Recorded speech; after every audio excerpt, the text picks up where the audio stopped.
I called Dad frivolous because he left us, and later I worked hard to support mother and sister, but after a conflict they kicked me out, and now Dad wants to meet and tell me. I was 24 when my father left us. 1 minute, everything seemed normal, at least as normal as it could be in our house. The next, he was gone. No long explanations, no drawn-out arguments, just a quiet announcement at the dinner table that he was tired of it all and couldn't do it anymore. Then he left. It didn't make sense at the time. My dad was the glue that held us together, or so I thought. Sure, he worked long hours and seemed exhausted most of the time, but who wouldn't be?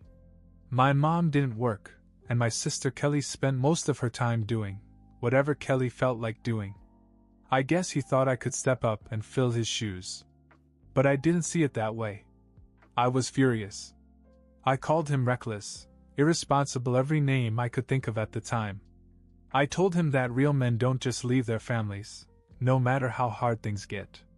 He didn't say much back, just that he was tired and couldn't take it anymore. And that was it. I never saw him again. For the next year, I worked 2 jobs, barely slept, and rarely saw my friends.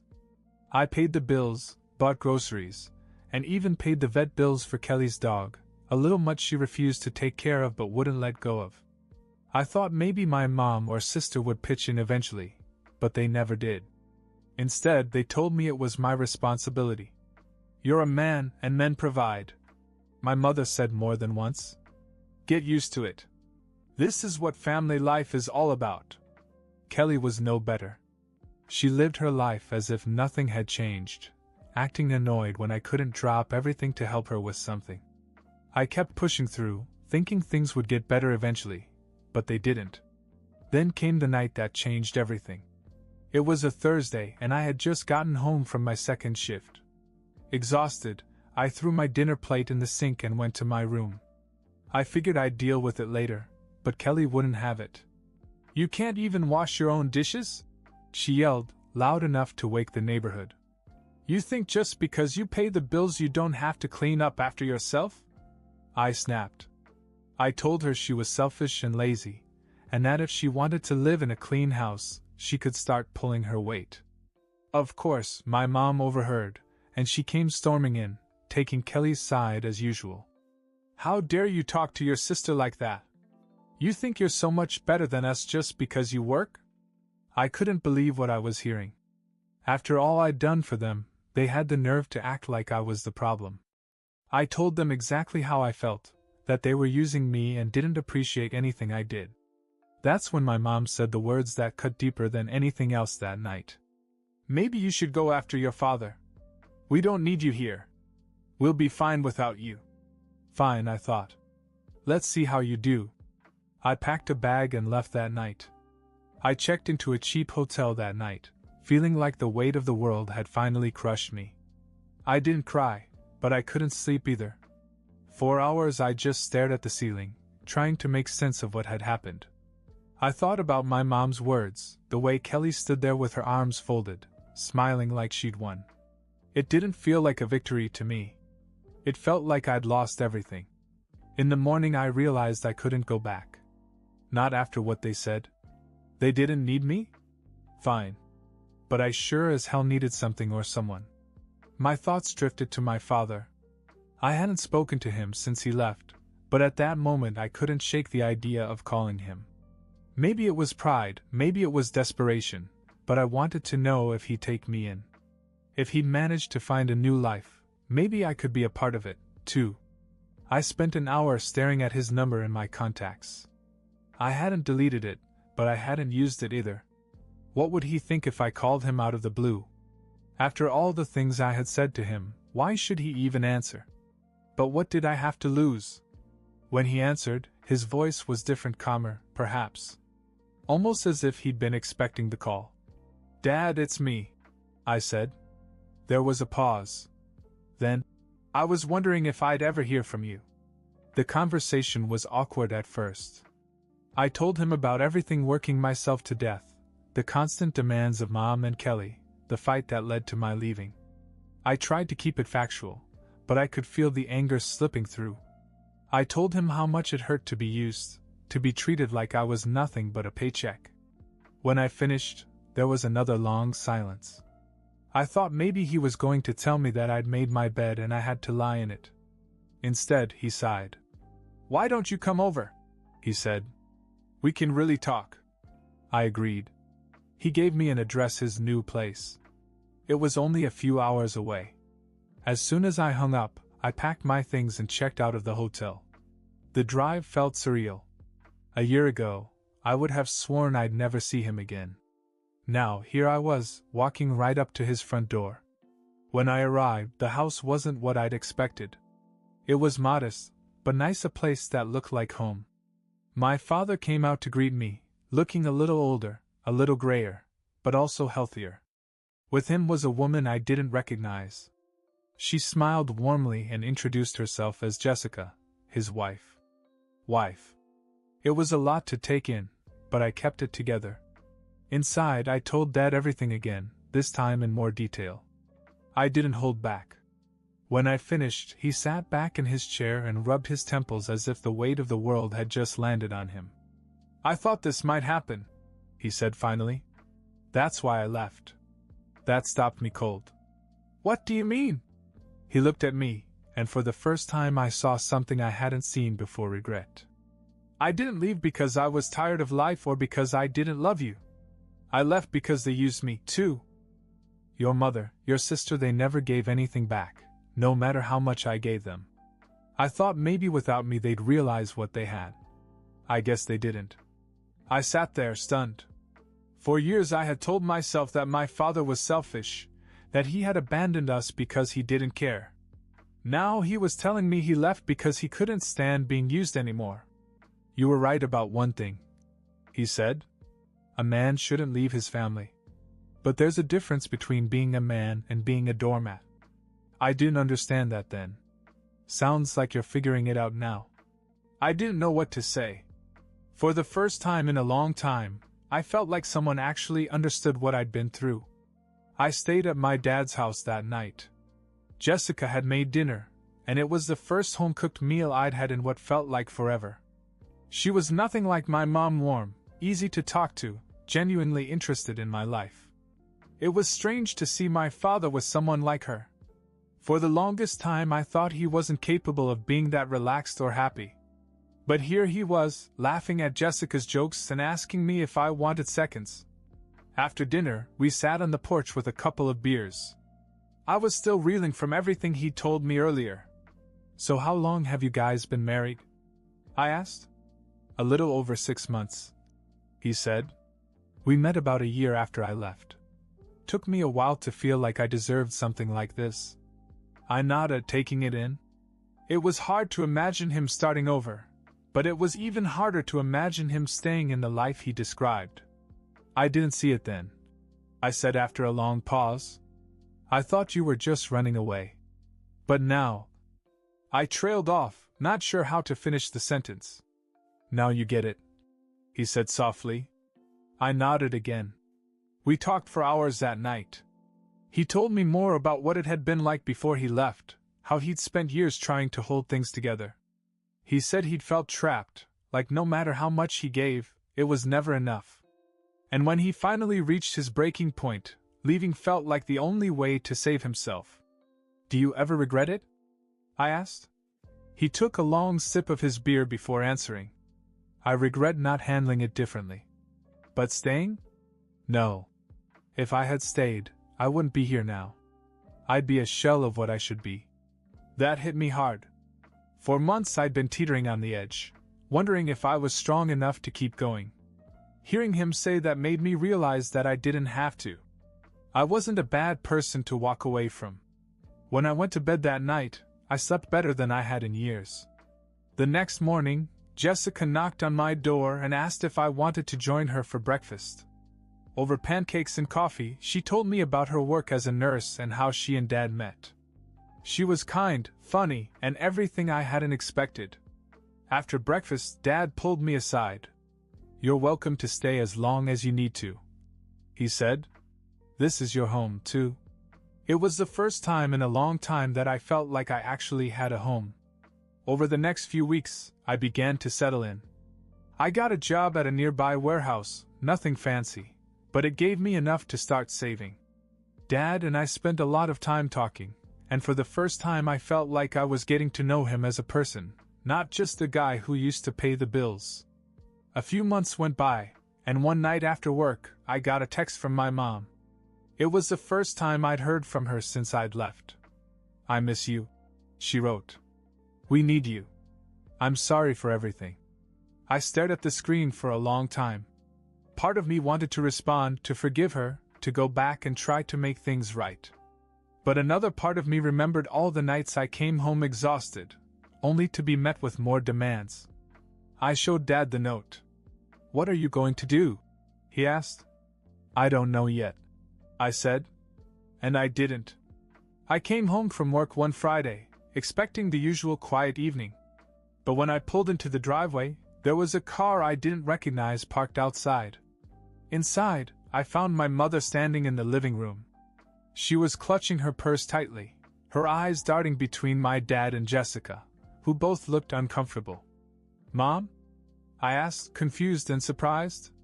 She turned to me, her face softening in a way that made me suspicious. "I needed to see you," she said. "You weren't answering my texts." Jessica got up and quietly left the room, but Dad stayed where he was, leaning against the wall with his arms crossed. "I have nothing to say to you," I said. "I just want to apologize," she said quickly, her voice shaking. "For the way we treated you, for pushing you away. We miss you. Please, can't we just talk?" I looked at Dad. He didn't say anything, but the look on his face told me it was my choice. "Fine," I said. "Talk." She started to explain, saying that she and Kelly were ashamed and wanted to make things right. She sounded sincere, but I couldn't tell if it was remorse or just desperation. When she finished, I said, "I'll think about it." She nodded, tears in her eyes, and after a few awkward goodbyes, she left. Dad gave a low whistle after the door closed. "That was something." "Yeah," I said, staring at the door. Something about her visit didn't sit right with me, but I couldn't figure out what it was. The days after my mother's visit felt strange. Her apology played over and over in my head. I wanted to believe her, but something about it didn't feel right. If she really wanted to make things right, why now? Why show up out of the blue instead of waiting for me to respond to her texts? I hadn't told her I was coming back, but that didn't stop the messages from coming in. "Thanks for hearing me out. Kelly would love to see you, too. We really mean it, we're sorry." I ignored them. I needed time to think. One night I brought it up with Dad. "Do you think she means it?" I asked. He didn't answer right away. "Maybe," he finally said. "But just because someone's sorry doesn't mean they've changed. You have to find out if she's doing it for you or for herself." That stuck with me. Was this about repairing the damage they'd done, or was she just trying to assuage her own guilt? A week later I got another text, but this one was different. "Please come over. We need to talk. It's important." I stared at the message for a long time. It didn't feel like another apology. Something about it made my stomach turn. When I showed it to Dad, he frowned. "Sounds like there's more to this than she's letting on. What do you think I should do?" He shrugged. "That's up to you. But if you go, don't let her pull you back into the same patterns. You worked hard to get out. Don't lose that." I nodded, but I still wasn't sure what to do. Part of me wanted to ignore her, but another part, the curious part, was itching to find out what she meant. After a lot of back and forth in my head, I decided to go. Something about my mom's text was bothering me. If it was important enough to push so hard, I figured I should at least hear what she had to say. When I got to the house, it felt strange to be back. The place looked the same, but I didn't feel like I belonged there anymore. My mom greeted me at the door with an almost desperate smile, and Kelly was sitting on the couch scrolling through her phone like nothing had happened. "Thanks for coming," my mom said as she led me inside. "We're so glad you're here." I sat down, already nervous. "What's this about?" My mom looked at Kelly, who finally looked up.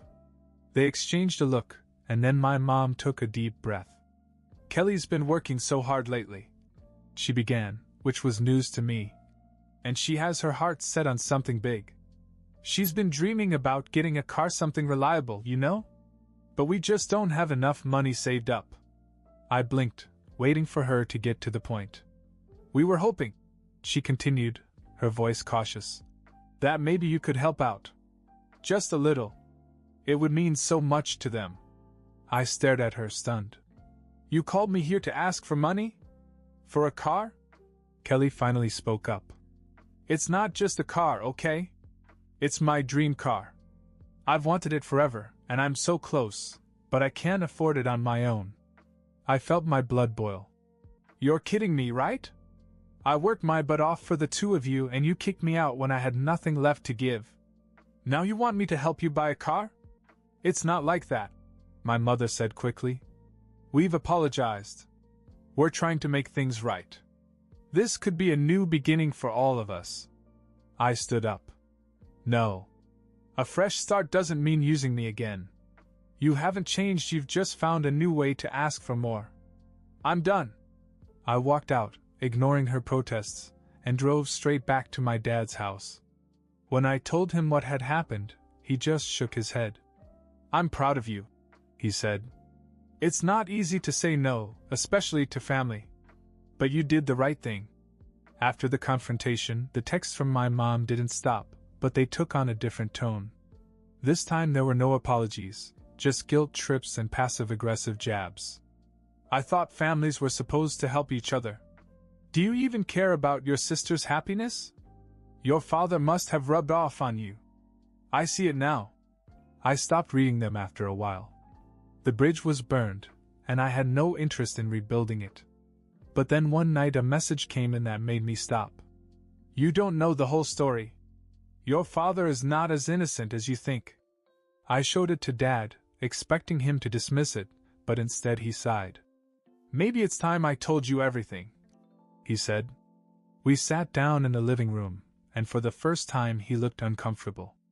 "There's a part of why I left that I haven't told you," he began. "Your mother and Kelly weren't just selfish, they were entitled. I know you saw that. But what you didn't see was how much worse it got behind the scenes." I leaned forward, not sure where this was going. "Your mother never wanted to work," he said. "She told me it wasn't her job. But what you don't know is that she blew through our savings, everything I worked for, to pay for Kelly's whims. Clothes, trips, the dog, which she didn't even take care of. And when I said no, she'd gang up on me, make me feel like I was failing as a husband and father." I clenched my fists, remembering all the times I'd been pushed to the breaking point trying to support her. "There's more," he said. "When I left, I thought maybe it would force them to change, but instead they became vindictive.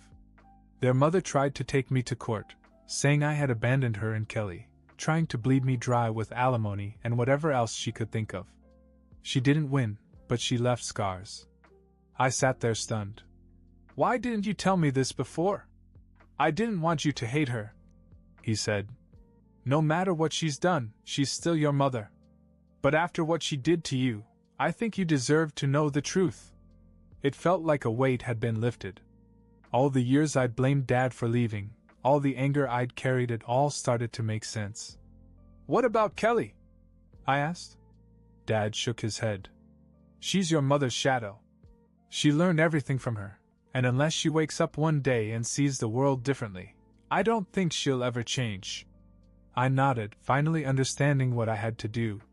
The next day, I blocked my mother and sister's numbers. It wasn't easy, but it was necessary. Months went by, and I focused on building a life with my dad and Jessica, who treated me like one of her own.